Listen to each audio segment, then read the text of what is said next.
সারা পৃথিবীটা বিজ্ঞানের কাছে একটা পল্লীর মতো। নজরুল ইসলাম বলে গেছে না কত আগে, বিশ্বটাকে দেখবো আমি আপন মুঠোয় পুরে। আমরা তা দেখতেছি না, এখন মোবাইলটা আমাদের হাতের মুঠায় না, কথা বলে না। তো নজরুলের কি জ্ঞান ছিল দেখছেন, সুবহানাল্লাহ। কারণ নজরুলের একটা ভালো দিক ছিল, আল্লাহর কোরআনের পরশ পাইছিল একটু, এই জন্য সে অনেক সুন্দর সুন্দর কবিতা লিখেছে। আমার দৃষ্টিতে রবীন্দ্রনাথের চেয়ে 1 লক্ষ গুণ বেশি মেধা আল্লাহ তাআলা নজরুলকে দান করেছে। নজরুলের প্রতি আমি দুর্বল, তার কিছু কবিতা আমাকে দুর্বল করে দিয়েছে।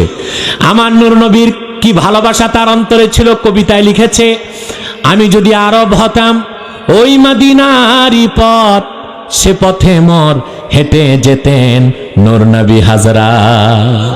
সুবহানাল্লাহ। আমার আল্লাহর হাবিব মুহাম্মদ সাল্লাল্লাহু আলাইহি ওয়াসাল্লামের প্রতি কতটুক ভালোবাসা আর শ্রদ্ধা থাকলে এইরকম কবিতার কলমের মধ্যে আসে। সুবহানাল্লাহ।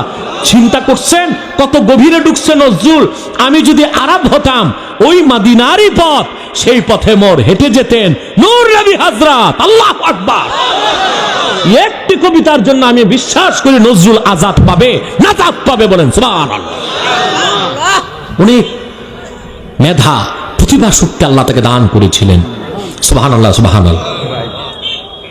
এই নজরুল একবার ফুরফুরার পীর আবু বকর সিদ্দিক ফুরফুরাবি রহমতুল্লাহ একবার বাংলাদেশে কোথাও কুমিল্লাতে মনে হয় নজরুলের সাথে দেখা।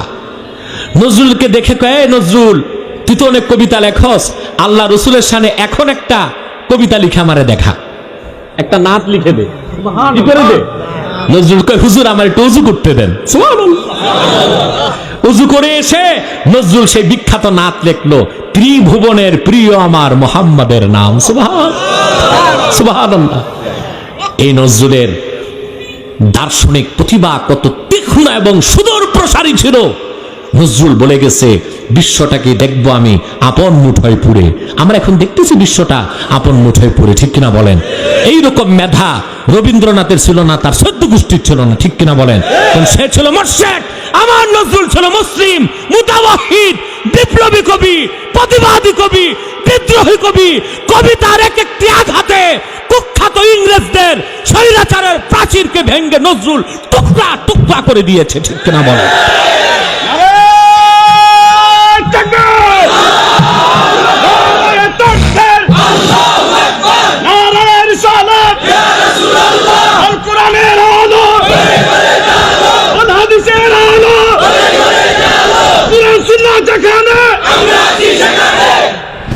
আমার বন্ধুরা কথা খেয়াল করছেন,